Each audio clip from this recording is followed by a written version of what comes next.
Tsy mety amin'ny contexte politika eto Madagasikara aloha amin'izao ny resaka état fédéral. Tsy mety ny zavatra tereko masaka ary mitondra firenena tsy kandrakandrana ka hoe andramana aloha sao dia mba mety. Fa itsika rehetrarehetra dia jinja mivokana eto raha manao erreur amin'ny mpitondra. Izara roa ty vidéo ty. Voalohany, hanazava ny solution. Tsy resaka état fédéral ny solution fa décentralisation effective. Avy eo amin'ny resaka ny antony tsy tokony hanaovana ny état fédéral eto Madagasikara satria zava-doza mitranga amin'ny firenena io. Voalohany indrindra, ialako tsiny ataony ny amin'izay tohana rehetrarehetra tamin'ny vidéoako. Tsy nieritreritry ny hanohana ny fonizaniza. Za tsy ao anatin'ny saiko zany andeha ho rasista zany satria eto Madagasikara tsika. Fa raha tezitrareo dia ovay fomba fisainanareo fa za tsy rasista. Tsika zany tsy mpanambany olona zany koa satria zanaky ny olona farak'izay ambany. Tsy zanak'olona mpanankarena na zanak'olona andriana na zanak'olona andevo. Tsia, ovay zany fomba fisainana fahagolo zany. Fa ny fahafantarako anazy dia malagasy ra ihany. Fa inona ny zava-misy eto Madagasikara? Nitaraina ny olona rehetrarehetra any amin'ny sisy tany hoe tsara ary ny zava-misy eto Madagasikara. Mivangongo. Eto Antananarivo ny fahefana, ny rehetrarehetra mivangongo eto Antananarivo avokoa. Ny olona hanao pasiporo dia tsy maintsy miala avy any amin'ny faritra lavitra be any, mandany vola 10 hetsy farafahakeliny hanaovana pasiporo eto Madagasikara, eto Antananarivo. Entana tonga ao amin'ny port'ny Tamatavy ampiakarina aty Antananarivo izay vao averina zaraina ny Tamatavy. Ie, logika tena marary zany, zavatra tsy mety zany. Zany dia vokatry ny atao hoe centralisation. Mahafinaritra amin'ny malagasy mifo, tsara rehefa miady ny zavatra marary anazy ohatr'izany ary tena iombonako zany. Fa ny état fédéral tompoko dia tsy solution amin'izao situation mamay izao. Hanazava ny resaka décentralisation effective. Izao zava-misy izao natao hoe état unitaire décentralisé. Zany hoe efa décentralisé ny eto Madagasikara amin'izao fa ny olana dia tsy effective ilay izy. Zany hoe ohatra ny hoe misy ankizy anaky 5 ohatra ao an-trano, anaky 9 ao an-trano dia dada sy neny zany ny atao hoe fanjakana dia ny ankizy anaky 9 zany ireo province anaky 9 eto Madagasikara. Ireo province ireo dia efa décentralisena zany izy izay. Omena fahefana, omena tôbila anankiray, atao hoe tôbila anankiray. Kanefa mahatsy effective ny décentralisation eto Madagasikara dia omena fanjakana, omena ray aman-dreny tôbila fotsiny ireo ankizy ireo fa tsy omena lasantsy ahafahany mandeha. Ny atao hoe fanjakana décentralisé zany dia afaka mandray décision tsy akihera amin'ny ray aman-dreny ireo ankizy ireo. Zany hoe ohatra hoe hanamboatra tetezana ohatra zany ny fanjakana dia tsy voatery mihera hoe hanamboatra tetezana izay ry fanjakana dia hiteny ilay fanjakana afaka 3 volana hoe ie ataovy ary ny tetezana anareo.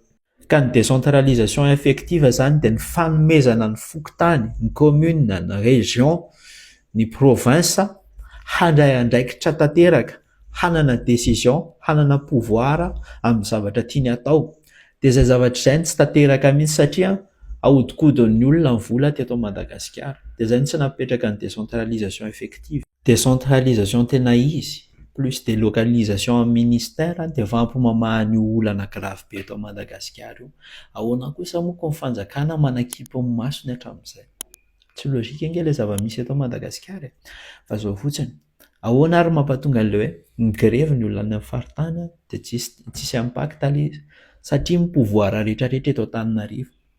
Ministère ohatra ministère en finance ny mikatso, ministère amin'ny mpiasa vaventy sy ny ohatran'izany mikatso. Zay vao tafalo eo amin'ny fitondrana ny filoham-pirenena anankiray. Ka ny antony dia ny fitangorona amin'ny ministère eto ohatra dia efa olana anankiray.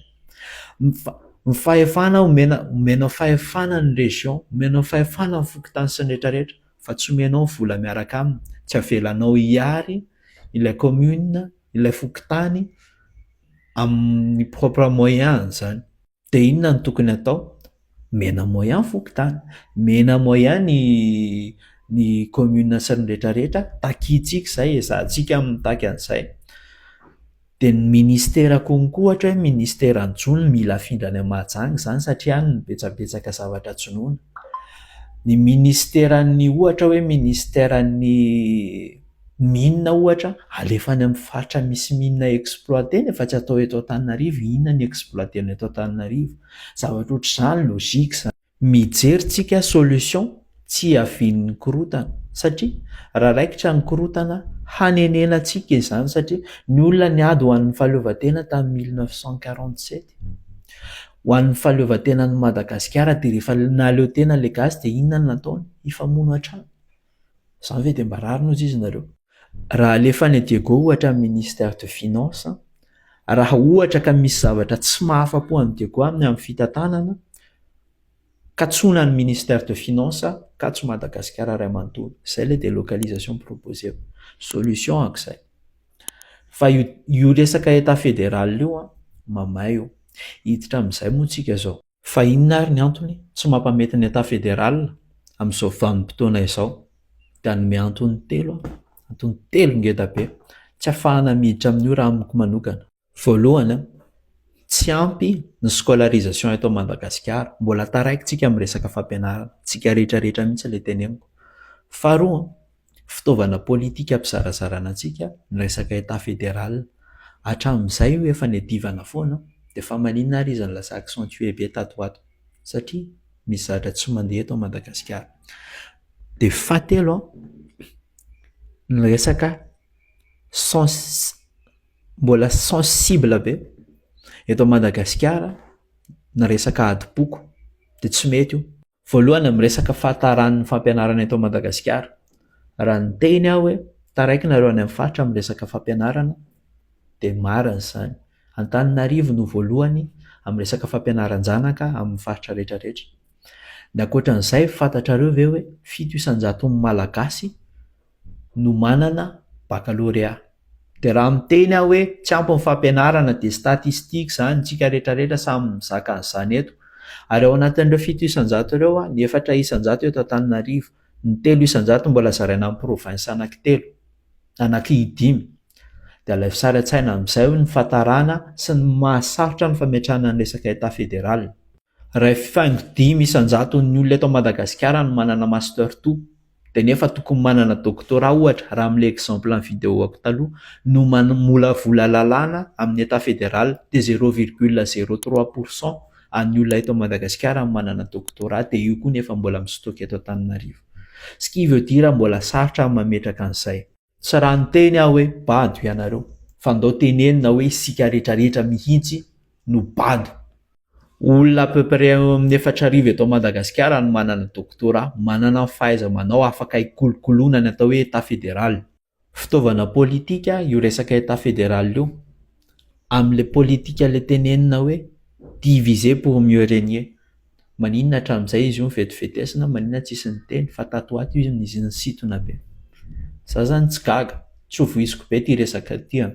Fa za zany tsy gaga raha aorianao misy filoham-pirenena, misy candidat hilatsaka filoham-pirenena, hiteny tsotra fotsiny hoe za hanao état fédéral amin'ny Madagasikara dia ho lany izy satria efa vetivetesiny.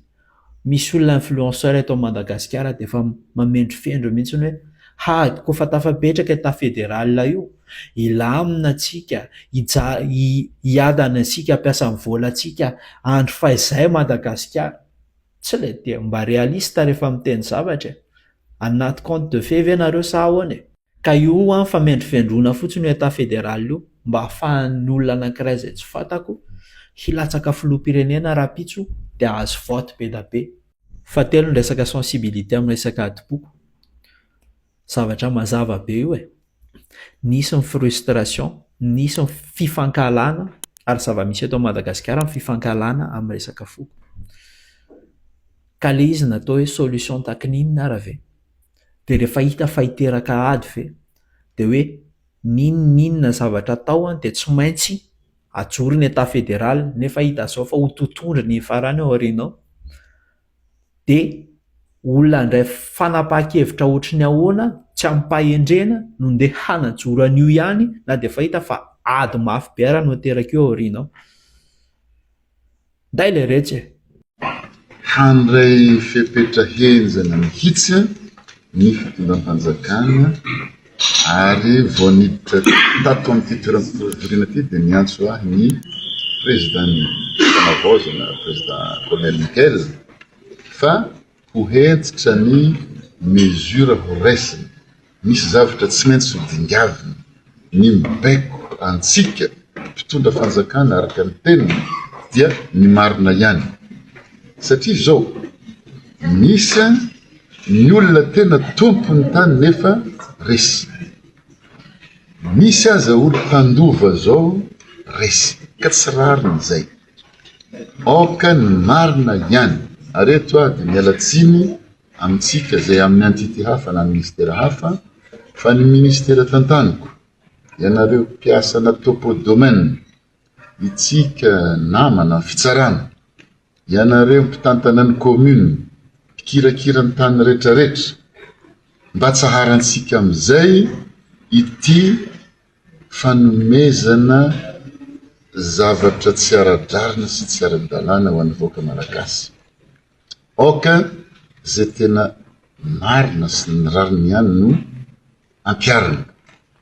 Ny tany ane tsotra, rehefa samy mipetraka amin'ny taniny dia tsy misy aditany, fa matoa misy ny aditany, misy ny mangalatra, dia misy koa ny omentsika ny an'olona.